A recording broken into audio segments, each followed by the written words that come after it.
were video game enthusiasts since we were very little. We started playing games on Macintosh Plus that my dad brought when we lived in the States.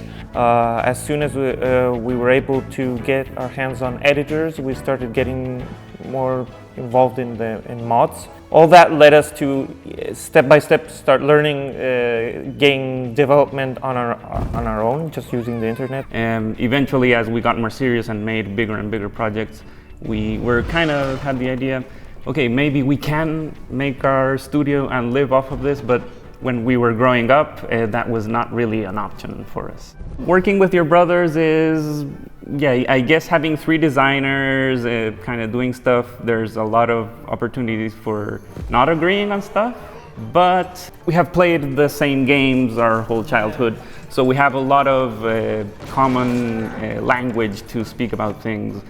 We know what each other likes, so that really helps in design conversations.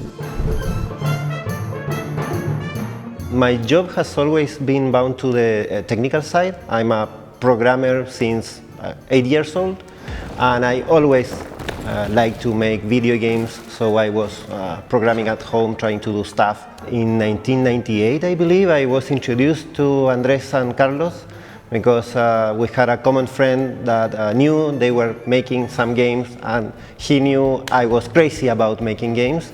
I was lacking the art and the design, and they were lacking the engineering, so it was a perfect match. I decided to approach Juan Pablo and Giant Monkey Robot early on because we wanted to introduce some fresh ideas and fresh developers into this series. This co-production enables us to start looking at the game from people that have an external point of view. It really is great to see a team of people who are as excited as us about every aspect of the game, design discussions or things that they bring to the project that we hadn't thought of. I believe that the trust we have each other, like the professional trust, but also at a personal level, there's like a long friendship and a relationship.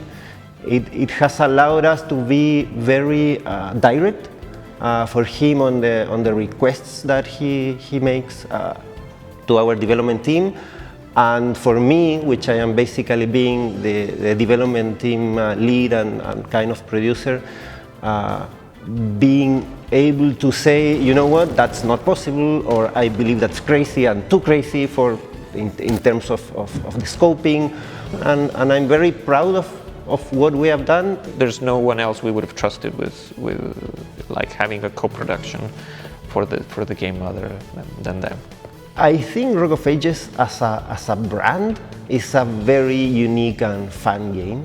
When these guys approached to me and talked to me about having an in-game editor in Rock of Ages 3, it was like, wow, yeah, it's perfect. I have always seen like how compelling these kind of sandbox games in which the players can create their levels are very compelling.